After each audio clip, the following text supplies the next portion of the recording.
Hello everyone! Before I even start talking about anything, I want to apologize for any background noise you might hear. My neighbor across the street is building shelves or something in their garage, and they're drilling and hammering and being noisy, so if you can hear that, I'm sorry. And also, the Air Force is flying jets over my house today. They always do their, little test run things, and they go right over our house, so if I hear them coming, I'll probably stop the recording just because it's really loud. So sorry if there's any background noise. So for this video, I'm going to talk a little bit about my coloring process. I asked for questions last week about what people wanted to know about how I color things, so I'm going to answer a couple of those questions. And I went and checked in older videos to find more questions to answer and stuff to talk about, since I always have a really hard time finding stuff to talk about for these kind of commentaries, especially this one's because it's kind of long. 18 minutes is a bit longer than I wanted to talk, but if it was sped up any faster, you couldn't even really see what was going on, and I feel like this is already way too fast. So yeah, I'm going to talk a bit about my coloring process. So I guess since I'm coloring skin right now, the first thing I will talk about is how I color skin. I don't have a set of skin colors that I use. I always like to mix them up. I usually use the E colors, or sometimes occasionally the YR0s, like the really light ones, but I think that the YR0s are a bit too orange for skin. Sometimes I'll use Rs as well, but I also feel like those are a bit too red for skin unless somebody has particularly red skin or like a lot of blush on or something. But generally I like to stick to the E colors, but as I said, I don't have a specific set of colors that I just like my go-to set. I just like to mix it up a lot. So because I have 3 different characters in this drawing, and they're all colored, all their skin is colored differently. So what I'll usually do first is I'll put down a layer of the Copic colorless blender, because Copic markers are supposed to be blended when they're very moist. They blend best on wet paper. That's why I lay the colorless blender down before I do anything. It just helps the colors to blend together better. And then I will do, as I was just doing, I'll lay down a layer of either a light purple or a blue or green. In this case, I was using BV31, which is the only color that I know that I actually use, because that's the one I usually use because I like the way it looks the best. I lay it down where the shading in the skin would go. It just gives it a more natural looking shadow rather than just layering darker colors on top of each other. I like putting that purple down to kind of give more dimension and depth to the color of the skin. And most natural natural shading on your actual skin will be either a dark purple or a dark red or some green or blue. So that's why I lay the purple down. I just like the way it looks. I think it makes it look a bit more realistic than just laying darker E colors down. And then I always work from light to dark. Occasionally I'll work dark to light, but I don't really like the outcome of coloring straight dark to light, so I always prefer to stick coloring light to dark. Let's see.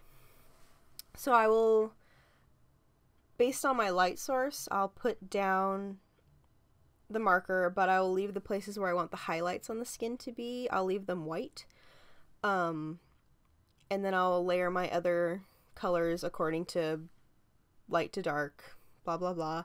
And then keeping that area that I want highlighted, I won't cover that until the very end when I go back over all of the marker with the original lightest color. So I'll start with my lightest color, lay it down, layer the next color and the next color, and so on until I get to my darkest color, and then I'll bring back that lightest color and then go over the entire thing, including the areas that I left white, because I don't like the look of white highlights on skin, because normal people, regular real people, don't really have white highlights on their skin unless they're very shiny people, but I don't like my people to be shiny. So and then if I need to, I'll layer the darker colors back down again, or put down grays or add some reds or anything that I feel is necessary to add more dimension and depth to the skin.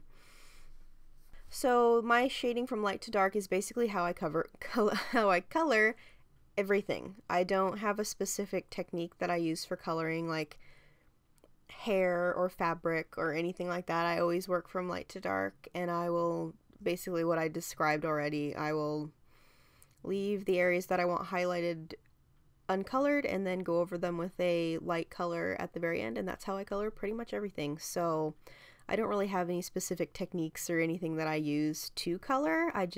That's how I taught myself how to color when I first learned to use markers, because I learned to color using Prismacolor markers, and that's how I assumed you were supposed to do it, so that's just how I've always colored, and it's worked pretty well for me, and so I will keep doing that because I like the outcome and how it looks when it's done. So I guess I'll talk a bit about the supplies that I'm using. I am coloring on Gina Pure Luxury Cardstock, and I color on ivory colored paper rather than white. The colors just look a bit richer and deeper on the ivory, and I personally like to work on some type of toned paper rather than white, because the white is just so white, and I just would really prefer to work on toned paper, so that's why I use the ivory colored paper. Let's see, I'm using mostly Copic Sketch Markers. I have a few chows left. I've been slowly trying to replace the chows with sketches because I just prefer the sketches over the chows. But so I'm using mostly sketch markers. In my inking video, you can see that I inked with Copic Multiliners. And oh, that's another question that somebody wanted to know. How do I color and not smear my ink? Because people have I've heard people have problems with the Copic Multiliners smearing when they add their colors to it. I have a very specific thing. I actually do have something specific that I do when I ink something, because usually when I ink, I will just go straight into coloring right after. Like I don't let it sit for like an hour or anything like I hear a lot of people doing. I let it sit for maybe a minute for the ink to soak into the paper, and then I will just go straight into coloring. What I do is I take the piece of paper that has the illustration on it, and I will hold it up to the light to make sure that the ink is not shiny on it, because that means that it's soaked into the paper enough that you can go ahead and do stuff to it. But if it is still shiny, if the ink catches the light, that means that it's still wet and you gotta wait for a couple minutes. But after it's dry or soaked into the paper enough where it won't smear if you do something to it, I'll take my eraser, and I'm just using a Tombow Mono like plastic eraser, and I will erase over the inked lines. And it doesn't, if they're dry, they won't smear, but the eraser will pull up any excess ink that's sitting on the surface that could potentially smear with your markers, and it will just get rid of that. It may fade the lines a teeny tiny bit, but it's not really that noticeable because I always do this every time I color anything. So that will just take away the excess ink that potentially could smear with your Copics, and that is what I do every time I color, so to prevent my lines from smearing. I never have smeared lines because I always do that, and it always has just worked out really well for me. So I also get asked a lot if my colors bleed on my paper, and no, they don't.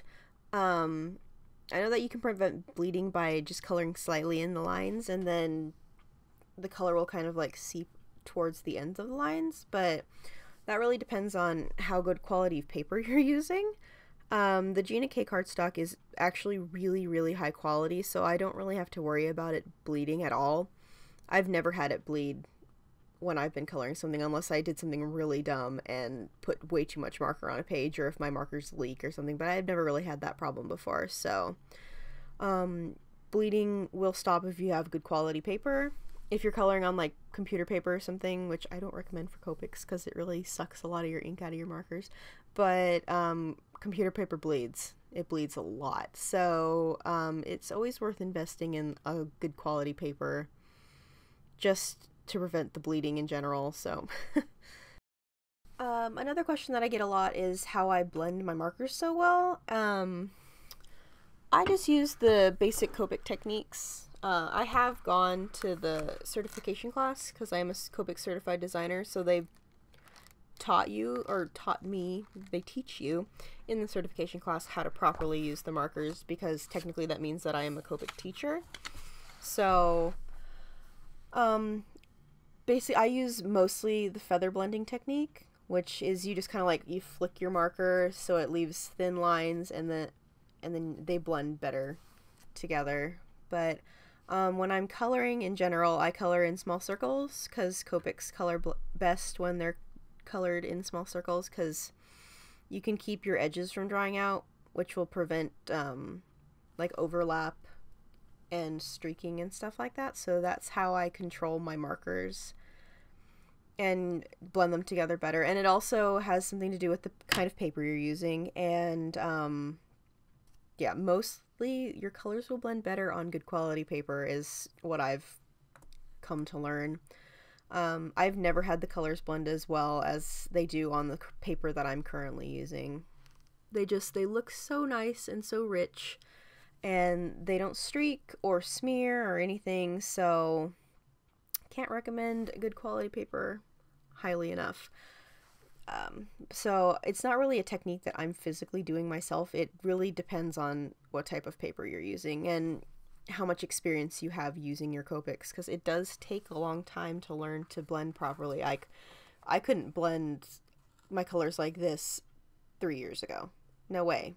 But I've learned since then how to do that, and learned that it's a good idea to have nice quality supplies to go with your Copics, because they're pretty good quality supplies. So another question that I got asked was, do I select my colors before I start coloring? And the answer is yes. I do select at least my base colors before I start coloring.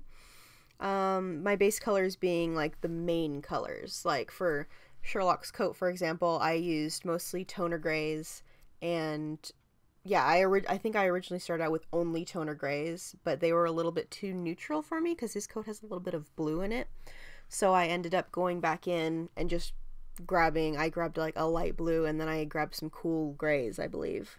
But I originally just started out with like the base color that I knew I was going to use, and then I just started grabbing markers off my shelf as I go, and that's pretty much always how I color anything. I'll select all the main colors that I want to use for like hair, skin, clothes, backgrounds, any of that kind of stuff, and I'll have them set out, and I'll test them out on paper before I use it. You can actually see me pull my color testing paper out into the frame on this drawing a couple times. But so I'll have all my base colors, and then if I feel like I need anything else, I'll just start pulling them off my shelf, which is why I never, well, not anymore really, keep track of the colors that I use, because I have my main colors that I know about, and then I'll have probably 30 other markers that I've pulled out while I've worked. So it's just kind of a bit difficult to keep track of all of them.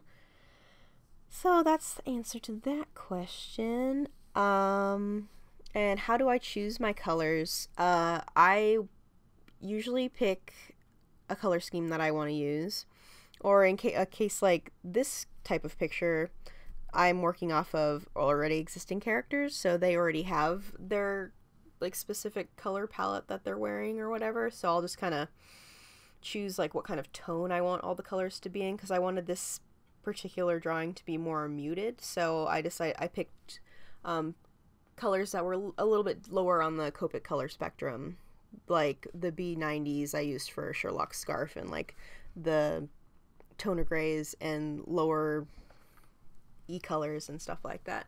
So that's how I choose my colors. I have a pretty decent knowledge of color theory because I go to art school, so I just instinctively pick colors out, I guess. I really like the colors to complement each other in either tone or with the color scheme. So I guess that's all I really have to say about my coloring process, or lack thereof, I guess. So I guess we'll just talk about some other things since I have a little bit of time left. Really glad to be done making videos about this drawing. I was not satisfied with how this drawing came out, so whatever. I'm not always satisfied with everything I do. Actually, I'm very rarely satisfied with anything that I do. I have a really high quality standard of the things that I produce, and I don't feel like that this one was quite up to par with what I would have liked it to be, so, but I didn't want to keep working on it because I felt like I already worked on it long enough. So whatever, on to the next drawing. I don't know what it's gonna be, but I'm sure it'll be a thing. So I know, so next week on February 11th, it is my YouTube channel's 3-year anniversary. Yay!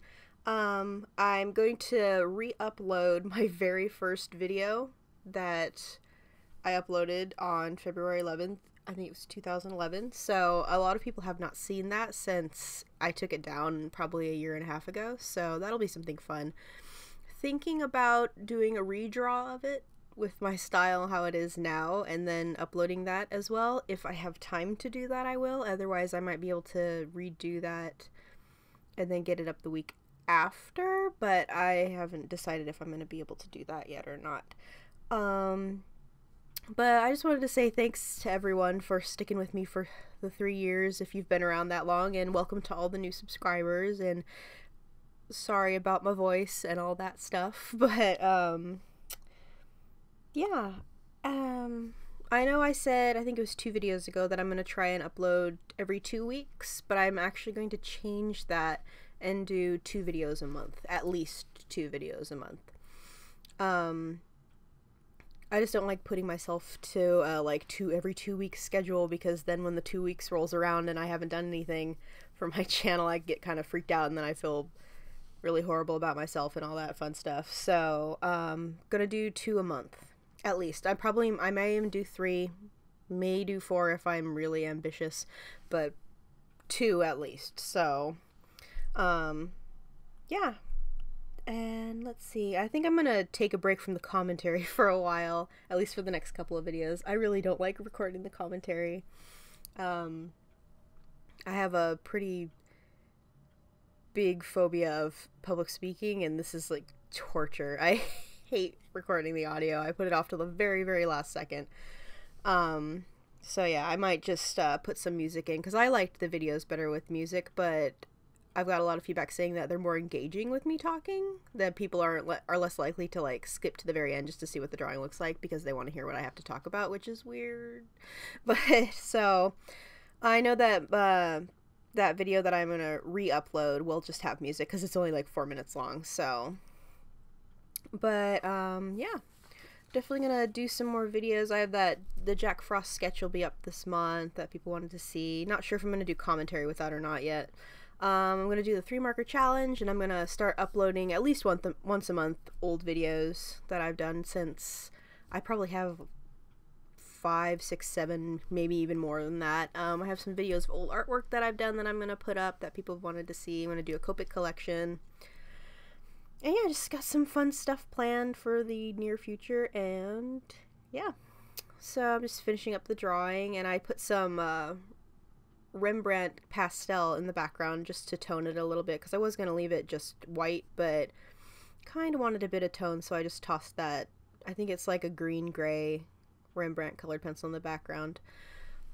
And yeah, that's pretty much all I've got to say about this picture, and I'm glad that it's done. So yeah, just gonna put my signature on it, and I think I fix a couple of the lines, and then that's it. So, alright, thanks for watching, everyone.